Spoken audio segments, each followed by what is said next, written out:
भाई हम तो ऐसा चाहते थे कि अम्मा जी ही ये चुनाव लड़ें, पर अब ऐसा संभव नहीं है ना।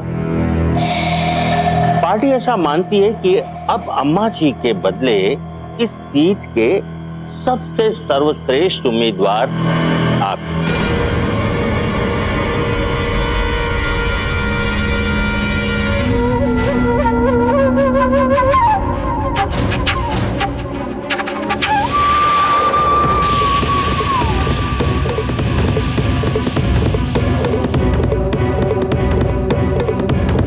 अगर आप हाँ कर दें तो हम बात को आगे बढ़ाएं।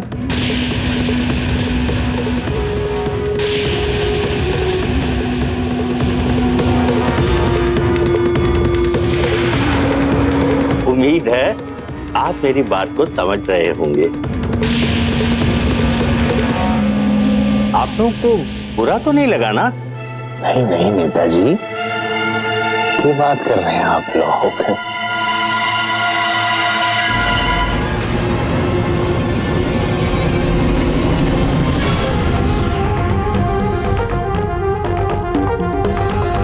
सही तो कह रहे हैं नेताजी, माँ जीते या बेटा, ये तो खिचड़ी में ही गया ना। एक ही परिवार के हैं हम सब भी। लगे है आपने नेताजी की बात मान लेनी चाहिए। वाह भाई वाह, वाह भाई वाह। सही जुगाड़ करना तो कोई आप लोग होते सीखे। सही कहा। इस वक्त में भैया जी से अच्छा उम्मीदवार तो आप लोगों ने मिल ही ना सके है।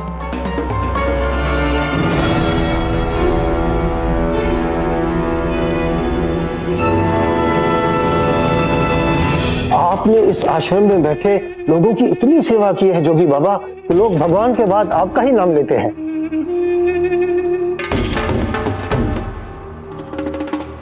आप जैसा नेता अगर हमें मिल जाए तो हम सबके दुख ही दूर हो जाएंगे। बिल्कुल बिल्कुल सही है जी। मान भी जाइए जोगी बाबा, वरना हम जान दे देंगे। अरे शर्मा जी क्या करे? हमारे आस और विश्वास को मत ठुकराइए जोगी बाबा, मान जाइए।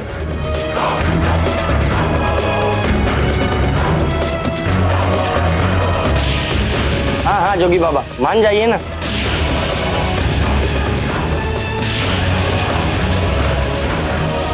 अब आपकी इस खामोशी को तो हम हाँ के रूप में स्वीकार करते हैं जोगिंदर जी। बहुत बहुत बधाई हो। अरे ये तो हमारी खुशकिस्मती है कि आप हमारे साथ जुड़े हैं। अच्छा भाग्य दीजिए, हम चलते। अरे नमस्कार। अरे नहीं नहीं, चाय नाश्ता तो करके जाइए। अरे नहीं भाई साहब, बहुत सारा काम बाकी है, चलते हैं। नमस्कार। मिलते हैं।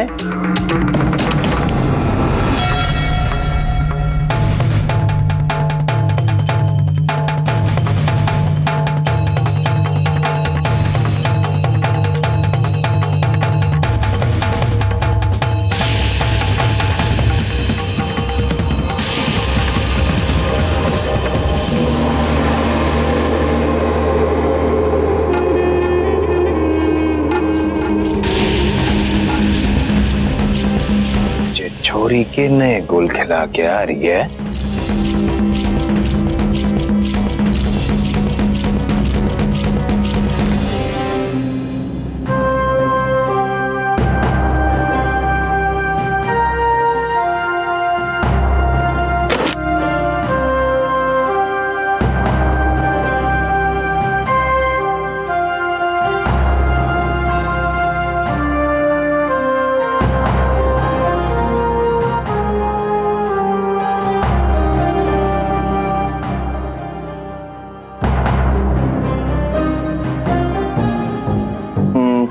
कैसा था आज का दिन?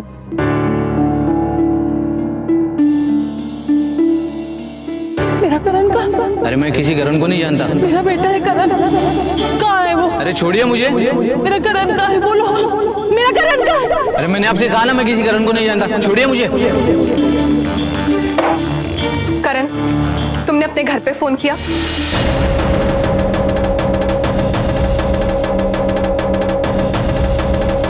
मुझे उस बारे में कोई बात नहीं करनी है तनीषा। What? बात नहीं करनी है? मुझे समझ में नहीं आ रहा करण, उस घर का सबसे जिम्मेदार बेटा इतना लापरवाह कैसे हो सकता है? करण, तुम्हारी लड़ाई अपने घर वालों से है कि कम से कम तुम अपनी मां को तो कॉल कर सकते थे। करण, तुम्हें अंदाजा भी है तुम्हारी मां पे क्या उस औरत का नाम मेरे सामने मत लो तनीषा। वो औरत? तुम अपनी मां को वो औरत बोल रहे हो करण? वो तुम्हारी मां है करण। हाँ? ये बच्चे का बोझ पूरे 9 महीने तक अपने कोख में उठाती है। और 9 महीने ही क्यों, वो जिंदगी भर के लिए उसका बोझ उठाती है। उसकी हर जरूरत, हर खुशी, हर तकलीफ का बोझ उठाती है। करण, तुम अपनी मां के लिए इतनी बदतमीजी से बात कैसे कर सकते हो? और एक बात याद रखना करण, वो मां है, इसीलिए उन्होंने सहा है, इसीलिए तुम इस दुनिया में हो, वरना तुम भी नहीं होते। तो अच्छा ही होता ना नहीं होता तो। तुम पागल हो गए हो करण, क्या बोल रहे हो अपनी मां के बारे में? मुझे नहीं पता कि तुम्हारी प्रॉब्लम क्या है, लेकिन दुनिया की किसी भी मां का अपमान मैं बर्दाश्त नहीं कर सकती। अगर तुम्हारी सोच तुम्हें जन्म देने वाली के लिए इतनी घटिया है ना, तो तुम यहां से जा सकते हो। मैं ऐसे किसी भी इंसान को अपने घर में बर्दाश्त नहीं कर सकती जो अपनी मां की इज्जत ना करे। वजह चाहे जो भी रही हो करण, वो तुम्हारी मां के सम्मान से बड़ी नहीं हो सकती। सम्मान, इज्जत, उसकी जिसने मुझे जन्म देके ये अपराध किया, उसका सम्मान करूं मैं, जिसके वजह से आज मैं किसी की नाजायज औलाद कहला रहा हूं। नाजायज?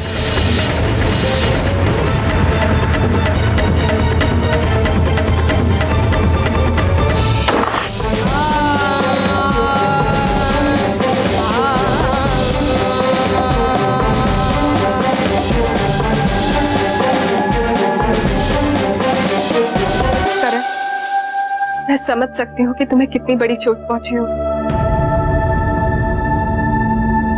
लेकिन इसका मतलब ये तो नहीं कि तुम्हारी माँ का तुम्हारे लिए प्यार कम हो गया।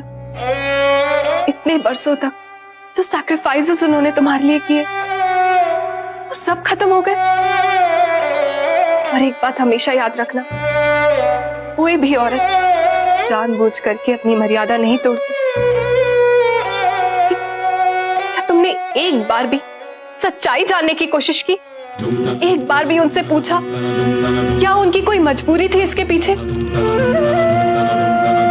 आज तुम्हें पता चला कि जिस इंसान को तुम अपना पिता मानते थे वो तुम्हारे पिता नहीं, तो इसकी सजा तुम अपनी माँ को देने निकल पड़े। एक औरत के लिए कोई भी औलाद नाजायज नहीं होती। औलाद सिर्फ औलाद होती, वो जायज हो नाजायज। उससे दूर जाने का दुख उतना ही होता है।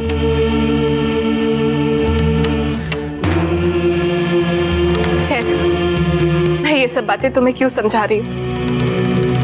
करण, अच्छा यही होगा कि मेरे वापस आने तक तुम यहाँ से चले जाओ।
आपको ये लग रहा है कि आपकी इन हमदर्दी भरी बातों से मैं आपके धोखे में आ जाऊंगी तो आप गलत सोच रहे हैं।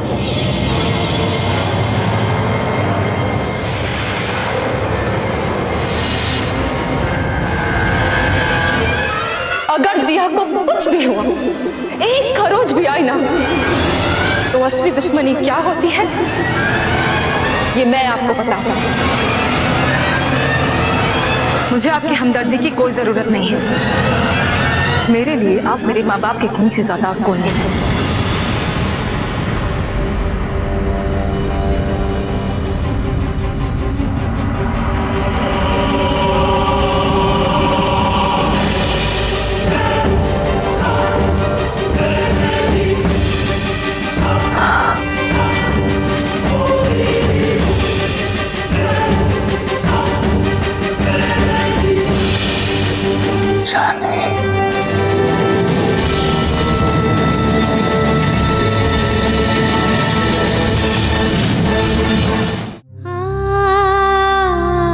जानवी, कभी कभी जिंदगी हमें ऐसे मोड़ पर लाकर खड़ा कर देती है कि हम अपने आप पर से अपना नियंत्रण खो बैठते हैं। ऐसे में ना हमें खुद की खबर होती है ना आसपास की। लेकिन यही वो वक्त होता है जब हमारे हौसले की सबसे बड़ी परीक्षा होती है। अब देखो, अम्मा जी को लेकर वैसे ही पूरी फैमिली बहुत टेंशन में है। ऐसे में इस बीच तुम्हें कुछ हो जाता तो? देखो जानवी, दिया को लेकर तुम अकेली परेशान नहीं हो। तुम्हारे भैया बता रहे थे कि दिया और शौर्य अम्मा जी को देखने हॉस्पिटल आए थे। अब अगर शौर्य और उसकी फैमिली को दिया को किसी भी तरह का नुकसान पहुंचाना होता तो वो लोग रिश्तेदारी निभाने नहीं आते ना।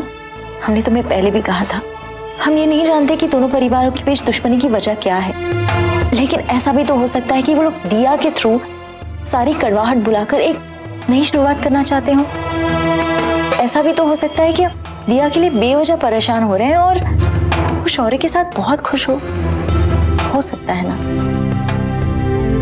भाभी, आप अपनी जगह पर बिल्कुल सही हैं। और सच मानिए, अगर दिया खुश है तो मुझसे ज्यादा खुश और कोई नहीं होगा। लेकिन आप ही बताइए, मुझे ये सच्चाई तो दिया को बतानी ही होगी ना। मैं अपनी ही बहन से इतना बड़ा सच कैसे छुपा सकती हूँ? उसे अंधेरे में कैसे रख सकती हूँ मैं? गॉड फॉरबिड, अगर उस घर में उसके साथ कुछ गलत हो गया तो कम से कम वो सावधान तो रहेगी, है ना भाभी?